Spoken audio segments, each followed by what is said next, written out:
तो भारत की बात में अब बात उत्तर प्रदेश की राजनीति की करेंगे, जो राजनीति फिर से भगवान राम की शरण में दिख रही है। आज आम आदमी पार्टी के राष्ट्रीय संयोजक और दिल्ली के मुख्यमंत्री अरविंद केजरीवाल ने रामलला के दर्शन किए तो योगी ने साधा निशाना। आप सुनिए क्या कुछ कहा।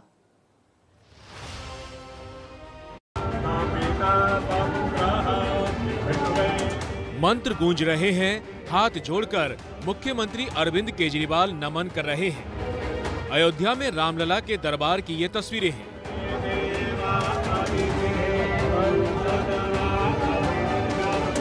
यूपी चुनाव से पहले रामलला की शरण में पहुंचे हैं आम आदमी पार्टी के अध्यक्ष अरविंद केजरीवाल। रामलला के दर्शन के बाद केजरीवाल बोले, हमारी सरकार बनी तो यूपी में सबको रामलला के दर्शन मुफ्त में करवाएंगे। उत्तर प्रदेश में अगर हमारी सरकार बनती है तो उत्तर प्रदेश में भी हम लोग सभी उत्तर प्रदेश वासियों को अयोध्या राम जी के दर्शन कराने के लिए सबका फ्री में अरेंजमेंट करेंगे। तो देखिए सीएम योगी ने बिना नाम लिए कैसे केजरीवाल पर वार किया। आज कह रहे हैं हम ये फ्री देंगे वो फ्री देंगे। अरे जब अवसर मिला था, जब लॉकडाउन लगा था, सबसे पहले उत्तर प्रदेश के वासियों को, उत्तर प्रदेश के नागरिकों को इन्होंने दिल्ली से भगाने का काम किया था। रामलला के दर्शन से पहले केजरीवाल आज अयोध्या में हनुमानगढ़ी मंदिर भी पहुंचे। यहां माला चढ़ाई और आरती की। कल उन्होंने सरयू घाट पर साधु संतों के साथ आरती की थी।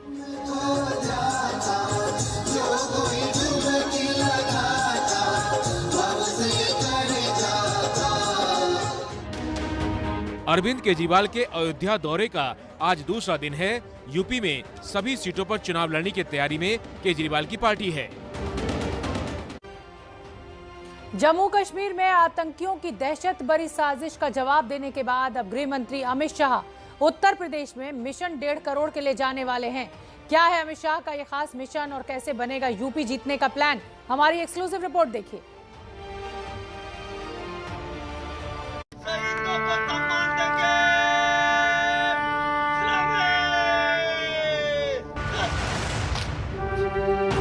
गृह मंत्री अमित शाह ने जम्मू कश्मीर में जवानों की शहादत को सलाम किया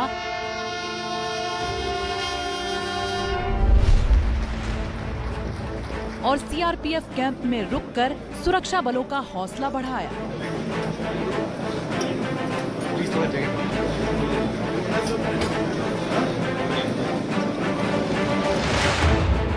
और साथ ही बिना बुलेट प्रूफ कवच के आतंक पर पाकिस्तान को जवाब दिया।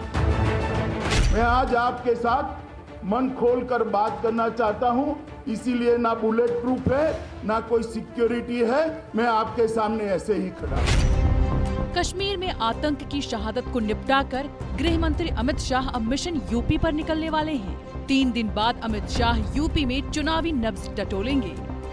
अमित शाह 29 अक्टूबर से यूपी का 2 दिन का दौरा करेंगे। 29 अक्टूबर को सुबह डिफेंस एक्सपो मैदान में अवध क्षेत्र के लिए ये सदस्यता अभियान लॉन्च करेंगे। इस बार बीजेपी ने यूपी में 1.5 करोड़ नए सदस्य बनाने का लक्ष्य रखा है। संगठन पदाधिकारियों के साथ बैठकर सदस्यता अभियान शुरू करेंगे।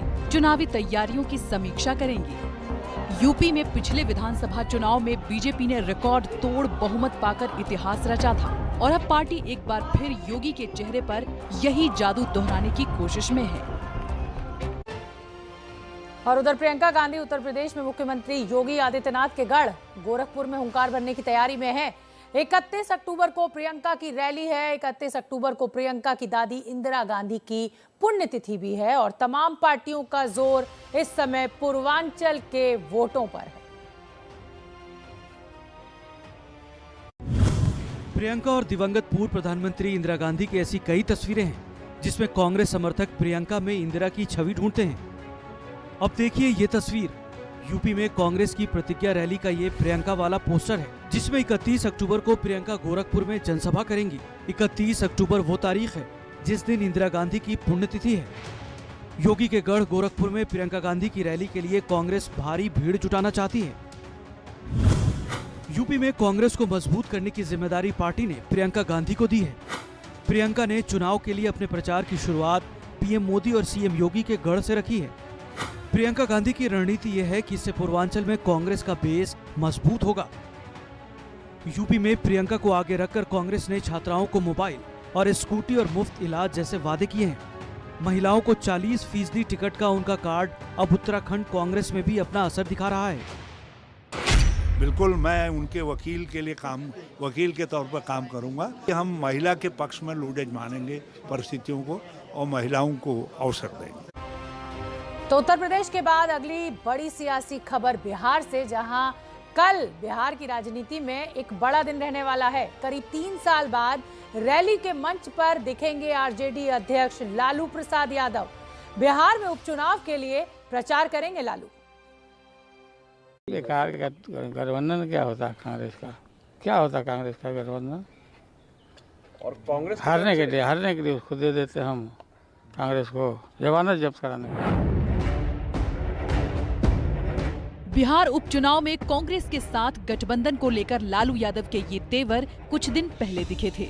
तब लालू ने कहा था कांग्रेस के साथ क्या जमानत जब्त करने के लिए जाएंगे, लेकिन अब लालू कांग्रेस को बड़ी पार्टी बता रहे हैं।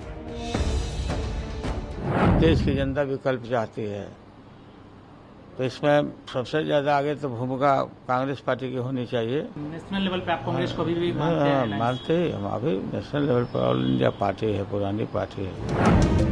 दरअसल बिहार उपचुनाव में कांग्रेस और आरजेडी का गठबंधन टूटा है। दोनों पार्टियों के नेताओं में जमकर जुबानी जंग भी हुई। कांग्रेस का ये पोस्टर उसी बात का सबूत है। हालांकि बीजेपी इस लड़ाई को उपचुनाव के लिए सेटिंग बता रही है, लड़ाई को दिखावा कह रही है। जो राजद कांग्रेस में जो दिखावे के लिए झगड़ा चल रहा है, ये केवल नूरा कुश्ती है। ये योजनाबद्ध तरीके से उन्होंने उम्मीदवार खड़ा किया है और कांग्रेस का एक ही लक्ष्य है कि राजद को जिताना और एनडीए को हराना। ये पूरा झगड़ा बिहार में 2 सीटों के उपचुनाव पर है, तारापुर और कुशेश्वर स्थान सीट, जिसके लिए लालू करीब 4 साल में पहली बार रैली करने जा रहे हैं। 30 अक्टूबर को तारापुर और कुशेश्वर स्थान में उपचुनाव के लिए वोटिंग होगी। दोनों सीटों पर जेडीयू के विधायकों के निधन की वजह से सीट खाली हुई है। जेडीयू की ओर से इन सीटों पर नीतीश कुमार भी प्रचार कर चुके हैं और अब सबकी नजर कल की लालू की रैली पर रहने वाली है। नई पार्टी का ऐलान कर सकते हैं। I am not going to remain in the Congress. Number 2, I am not joining the BJP. That is enough for at the moment. मैं तो पहले भी किया है, Sidhu is not the right man for Punjab. Punjab में कांग्रेस के खिलाफ बगावत करने वाले कैप्टन अमरिंदर सिंह कल नई पार्टी का ऐलान कर सकते हैं। अमरिंदर सिंह के मीडिया सलाहकार रवीन ठकराल के ट्विटर से आज ये जानकारी दी गई, जिसमें कहा गया कि चंडीगढ़ में बुधवार को सुबह 11 बजे अमरिंदर सिंह एक प्रेस कॉन्फ्रेंस करेंगे। इस प्रेस कॉन्फ्रेंस में अमरिंदर सिंह पंजाब में अपनी नई पार्टी के नाम का ऐलान कर सकते हैं। अपनी पाकिस्तानी पत्रकार दोस्त अरूसा आलम पर कांग्रेस के आरोपों का जवाब भी दे सकते हैं। पंजाब में चन्नी सरकार अरूसा के बहाने अमरिंदर की पाकिस्तान से लिंक की जांच करने की तैयारी में है। नई पार्टी के ऐलान के साथ अमरिंदर सिंह कृषि कानून और बीएसएफ अधिकार क्षेत्र के मुद्दे पर अपनी राय खुलकर रखेंगे। अमरिंदर सिंह की कल होने वाली प्रेस कॉन्फ्रेंस के ऐलान से पंजाब कांग्रेस में भी हलचल बढ़ी है। सबकी नजर कांग्रेस के उन नेताओं पर रहेगी जो अमरिंदर के वफादार रहे। देखो, कांग्रेस का तो कोई एमएलए मुझे नहीं लगता जाने वाला है उनके साथ। किसको उम्मीद है और कौन इंसान उन पे भरोसा करेगा कि वो इंसान जिसने इतनी बड़ी नेशनल पार्टी में रह के कोई काम नहीं किया 4.5 साल, आज वो नई पार्टी बना के काम करेगा। सवाल ये है कि क्या ये वफादार नेता कांग्रेस का साथ छोड़कर अमरिंदर के साथ दिखेंगे। आज चर्चा ड्रग्स पर छिड़े उस संग्राम की, जिसमें एक तरफ महाराष्ट्र सरकार में मंत्री नवाब मलिक हैं और दूसरी तरफ एनसीबी अधिकारी समीर वानखेड़े। नवाब मलिक ने समीर वानखेड़े पर पद का दुरुपयोग करते हुए उगाही के आरोप लगा दिए हैं, जबकि समीर वानखेड़े का कहना है कि वो किसी भी तरह की जांच के लिए तैयार है। आज समीर वानखेड़े की पत्नी क्रांति रेडकर मीडिया के सामने आई और अपने पति पर लगे हर आरोप का जवाब दिया। समीर वानखेड़े एनसीबी के वही अधिकारी हैं जिन्होंने शाहरुख खान के बेटे आर्यन खान को गिरफ्तार किया था। ड्रग्स की लड़ाई अब धमकी तक पहुंच गई है और देश पूछ रहा है कि आरोपों की इस आंधी में आखिर सच्चा कौन है।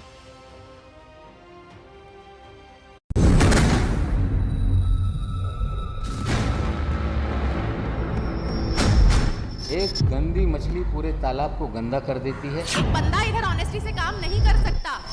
समीर वानखेड़े को ये लोग डिजर्व नहीं करते।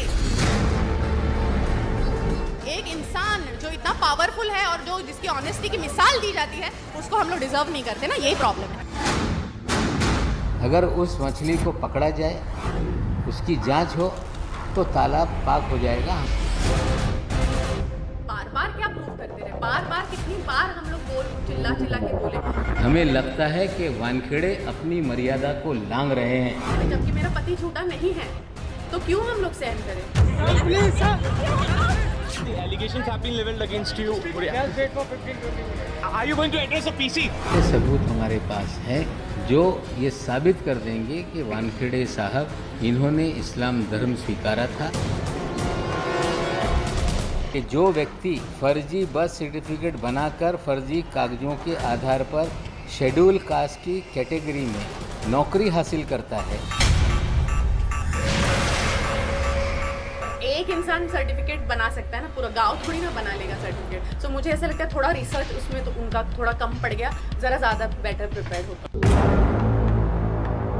आरोपों की आंधी है, बार पलटवार की कहानी है। कि मैं पहले दिन से कह रहा हूँ वसूली हुई है। मैंने ये भी कहा था कि मालदीव में वसूली हुई है। लगभग 1000 करोड़ के ऊपर की वसूली का मामला है। जांच हो रही, चीजें सामने आई। अगर इसके ऊपर उनके पास कोई भी प्रूफ होगा तो आई एम श्योर वो कोर्ट में पेश करेंगे और इसके ऊपर तभी न्याय हो पाएगा। हम ऐसे ट्विटरबाजी करके कुछ नहीं पा सकते। दामन पर दाग के छींटे लग रहे हैं और छींटों के जवाब में सबूत पेश हो रहे हैं। मुझे ऐसा लगता है कि उनके पूरे गांव का आप सर्टिफिकेट देख लीजिए, पूरे उनके वानखेड़े परिवार का आप सर्टिफिकेट देख लीजिए, और जो डैडी ने भी दिखाए थे कल और प्रूफ भी किया है कि उनकी कास्ट ओरिजिनल है। और एक इंसान सर्टिफिकेट बना सकता है ना, पूरा गांव थोड़ी ना बना। एक कहानी जो अब से करीब 23 दिन पहले 2 अक्टूबर की आधी रात को शुरू हुई थी। उस रात ड्रग्स मामले में मुंबई से गोवा जा रहे कॉर्डेलिया क्रूज पर एनसीबी ने छापा मारा था और शाहरुख खान के 23 साल के बेटे आर्यन को गिरफ्तार किया था।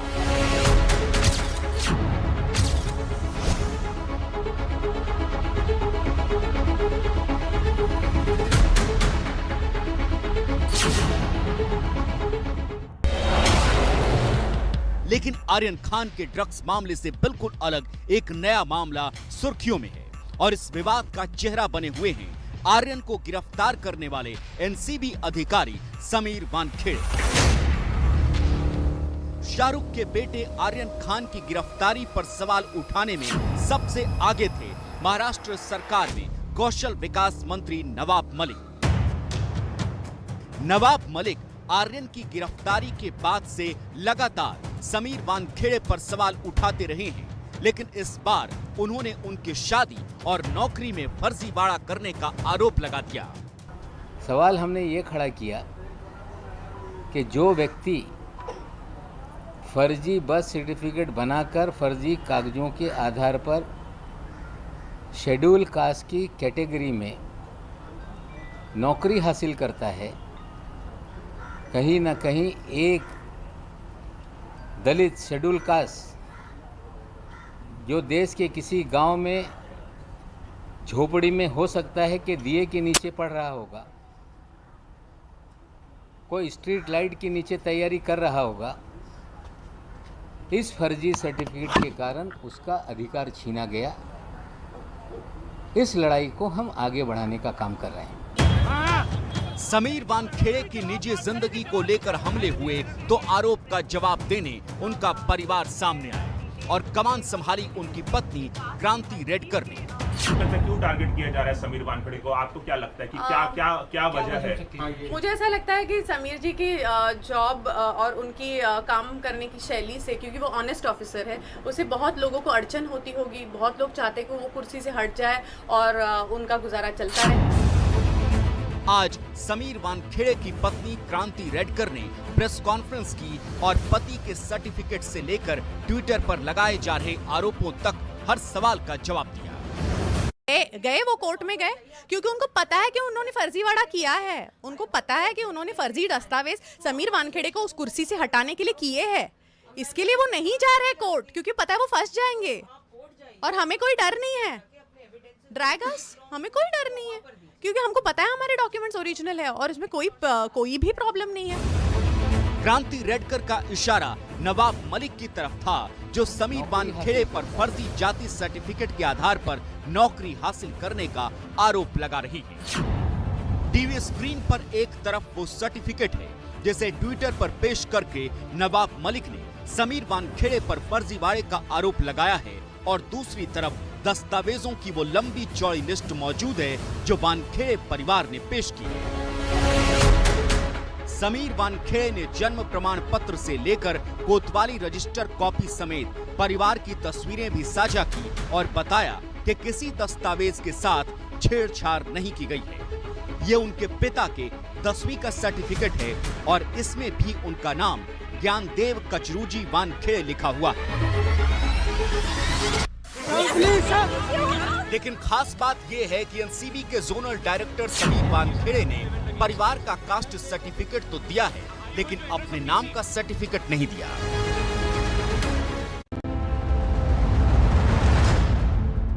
समीर वानखेड़े की ये बिल्कुल ताजा तस्वीर है जब वो दिल्ली एनसीबी दफ्तर में दाखिल हो रहे थे। सर उधर तो बहुत भीड़ है। सर उधर बहुत भीड़ है सर। एक सेकंड सर, यहीं पे यहीं से जाइए, पीछे जाइए आराम से।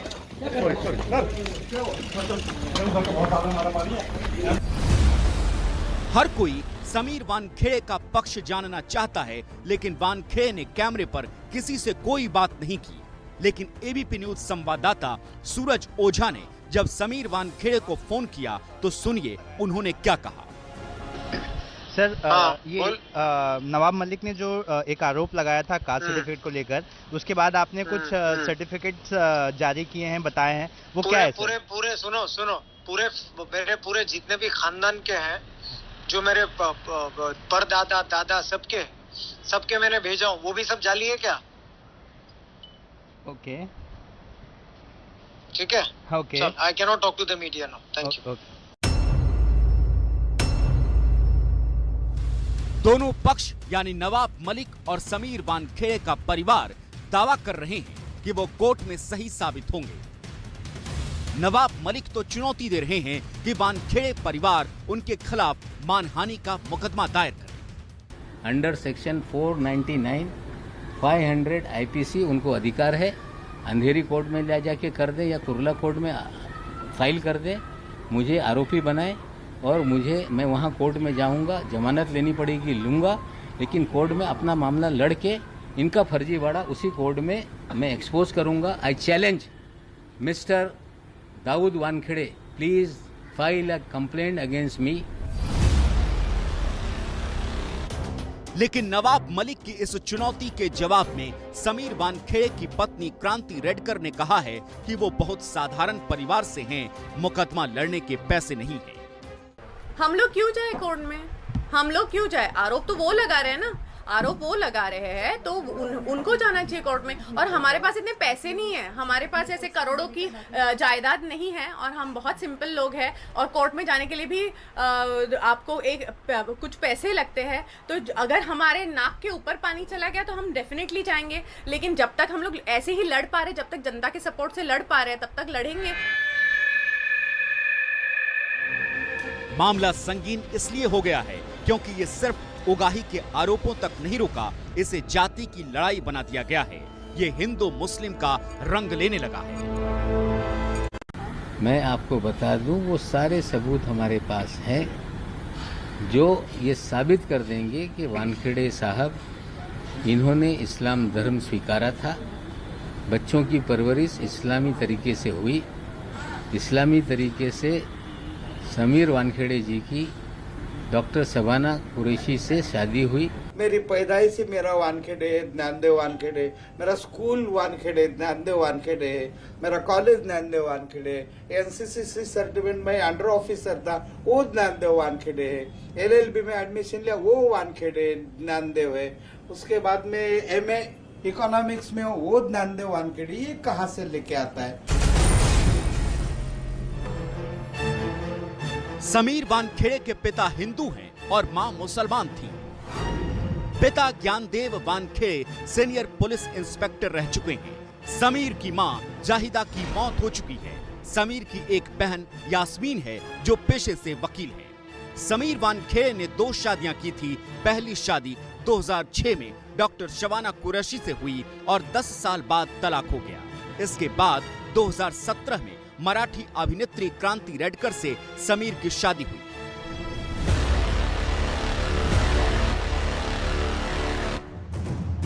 समीर वानखेड़े पर 2 तरह के आरोप लगाए जा रहे हैं। पहला आरोप पद का इस्तेमाल पैसों के लिए उगाही करने का है और दूसरा गलत जानकारी देकर नौकरी हासिल करने का।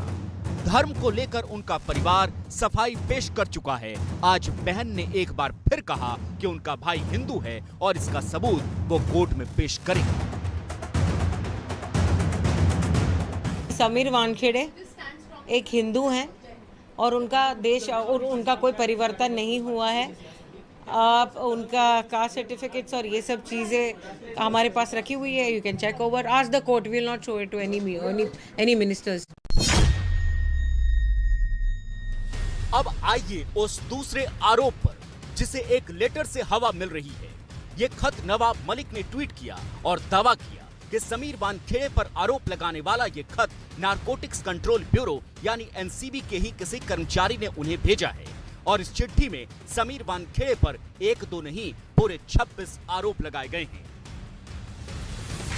कथित एनसीबी के कर्मचारी द्वारा पेश किए गए इस चिट्ठी में आरोप लगाया है कि समीर वानखेड़े दीपिका पादुकोण जैसे बड़े बॉलीवुड कलाकारों से मोटा पैसा कमाया है। इस चिट्ठी में आरोप लगाया है कि समीर वानखेड़े किसी भी कार्रवाई को बड़ा दिखाने के लिए जब्त किए गए ड्रग्स को ज्यादा बताते थे।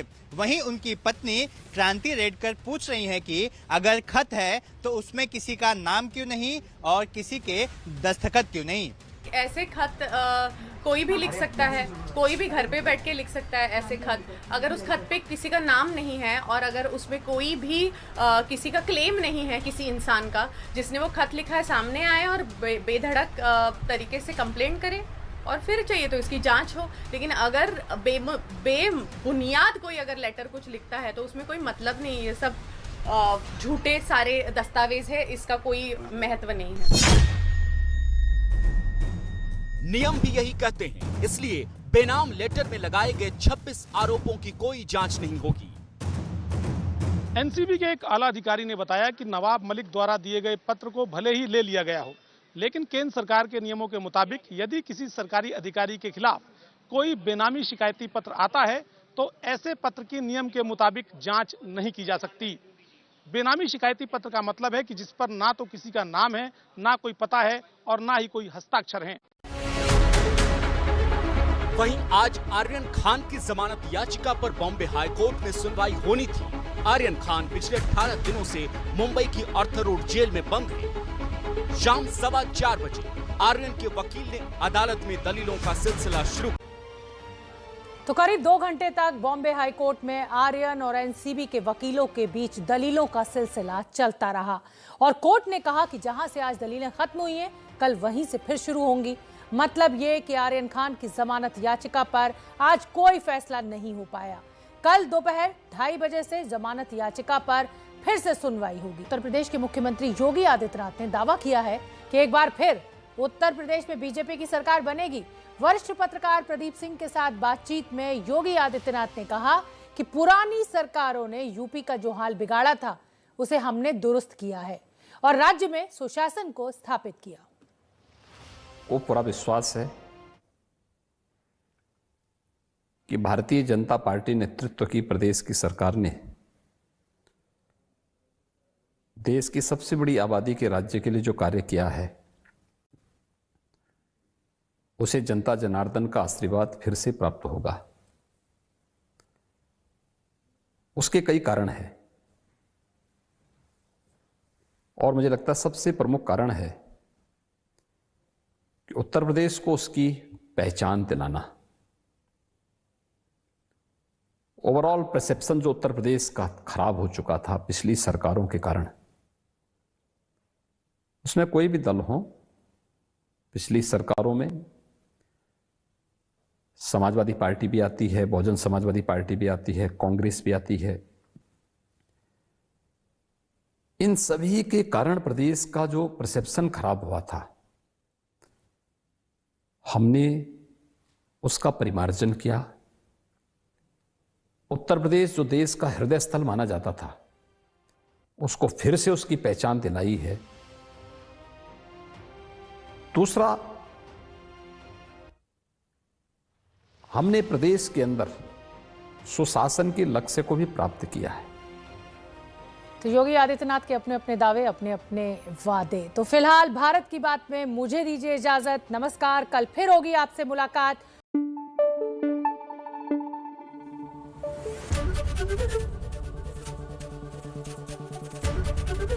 एबीपी न्यूज आपको रखे आगे।